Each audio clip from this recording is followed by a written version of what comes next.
निरपेक्षता की बात है आज। जो कुछ लोग, कुछ हिंदू हैं जो धर्म निरपेक्षता का बहुत वर्णन करते हैं। हम ये हैं, हम वो हैं, हम सबको साथ में लेके चलते हैं, हम इस पे भी हैं, हम उस पे भी हैं। ऐसे लोगों को मेरा संदेश है, सभी सनातनियों को, सभी हिंदुओं को, ठीक है। एक जंगल था, उस जंगल में एक शेर थे, वो उस जंगल के राजा थे। तो एक दिन उनको भूख लगी। अब भूख लगी तो उन्होंने शिकार में ना जाने से अच्छा है लोमड़ी को बुलाया। जानवरों में चतुर होता है लोमड़ी, बहुत चालाक होता है। तो जब लोमड़ी को बुलाया, लोमड़ी को कहा हमें भूख लगी है, तुम हमारे लिए शिकार खोज के लाओ, नहीं हम तुम्हें ही भक्षण कर लेंगे। तो लोमड़ी चिंतित हुई और ढूंढते हुए गई, तो सबसे पहला जानवर मिल गया उसको, गधा। तो लोमड़ी ने विचार किया, इससे अच्छा जानवर तो महाराज के लिए कुछ न होगा। तो उसने बात बनाया, अपनी बुद्धि का परिचय दिया। चातुर्य बुद्धि से गधे को कहा कि चलो गधे, महाराज ने आपको बुलाया है और राजा बनाने के लिए। गधा भी लालच में आ गया, लोभ में आ गया, गधा चल दिया।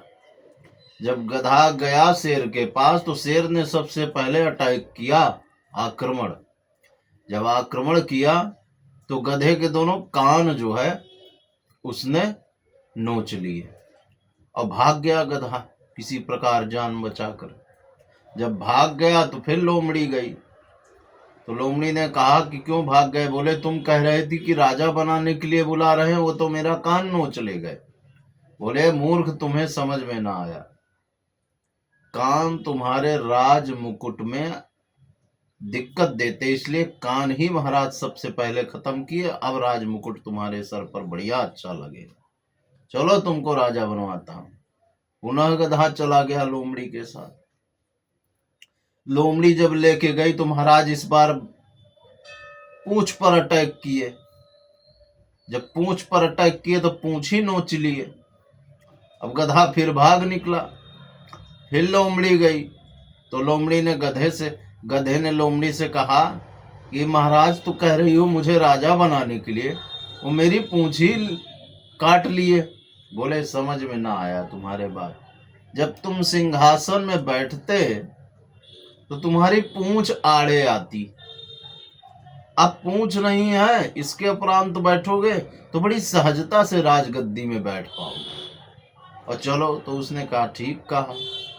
फिर लेके गया तो इस बार महाराज सिंह जी संपूर्ण बल के साथ शिकार किया और गधे को मार गिराया।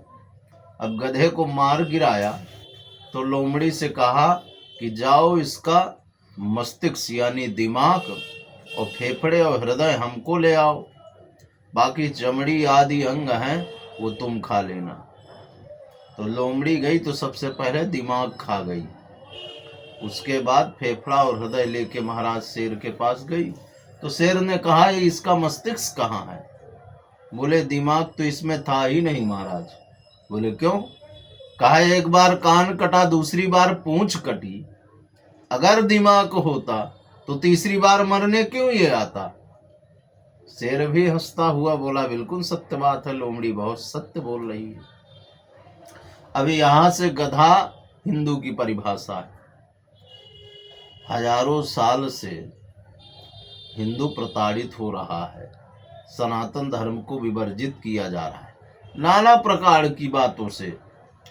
कई सदग्रंथों को ही उठा लेते हैं, कुछ रामायण ही उठा लेते हैं, उसी में कुछ पंक्तियों का अर्थ नहीं जानते, उसका अनर्थ करके रामायण को बदनाम करने लगते। किसी भी उन्मूलित ग्रंथ को उठा करके सनातन के विरुद्ध में बोलने लगेंगे, पोशाक में बोलने लगेंगे, मंदिर प्रांगण की व्यवस्थाओं में बोलने लगेंगे, ऐसा है वैसा है। मतलब अब तो ये हो गया है कि बॉलीवुड वाले सिनेमा भी इसके खिलाफ बनाने लगे और हिंदू अभी भी नहीं जाग रहा कि इसके विरुद्ध में वो आंदोलन करे या इसको रोके या किसी प्रकार। बैठा किसके सहारे? नेताओं के सहारे। और नेता कौन है? लोमड़ी है। वो अपनी चातुर्य बुद्धि से तुम्हें मतलब के लिए वोट बैंक लिया। जय सिया राम।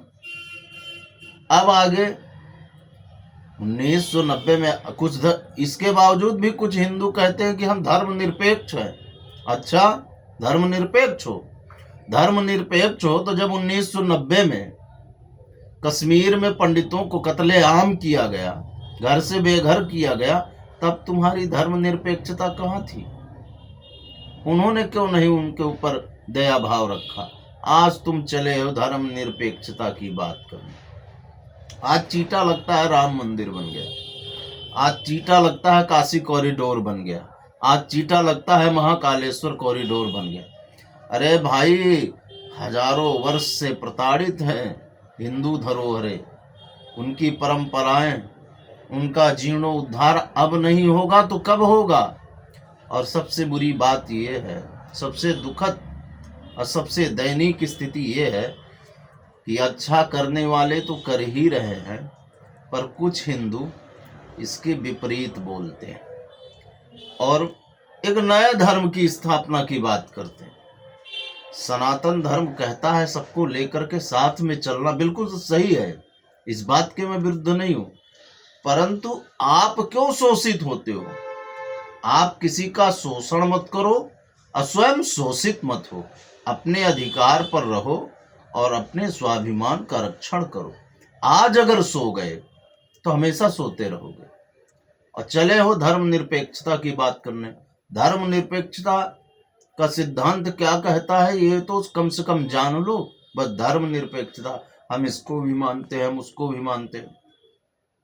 अरे भाई, जो रहीम का ना हुआ वो राम का भी नहीं होगा, ये क्यों नहीं समझते हो? जो रहीम का नहीं हुआ वो राम का भी नहीं होगा। उसके लिए कितना भी सहज स्थिति बना लो, जैसे नीम के वृक्ष के नीचे शहद से सिंचन करो, पर वो जब नीम तैयार हो जाती है और जब सीजन आता है तो उसका जो फल आता है जिसे निबौली कहते हैं, वो निबौली का स्वाद कड़वा ही होगा। ये बात ध्यान रखो। उसमें चाहे जितना अच्छा मिष्ठान युक्त चीनी से मिला के जल डालो, पर वो कड़वा ही होगा। इसलिए ध्यान रखो कि शोषित मत हो, प्रताड़ित मत हो। अपने स्वाभिमान और सम्मान और अपनी संस्कृति और हमारी पुरानी परंपरा का हम संरक्षण कर सके, उसका प्रतिनिधित्व करें और समाज में उसका स्थान बराबर बना कर रखें। इसमें जो है धर्मनिरपेक्षता की बात कहना बेवकूफ़ी है, मूर्खता है, स्वच्छंद मूर्खता है। जय हिंद, जय भारत, जय वंदे मातरम।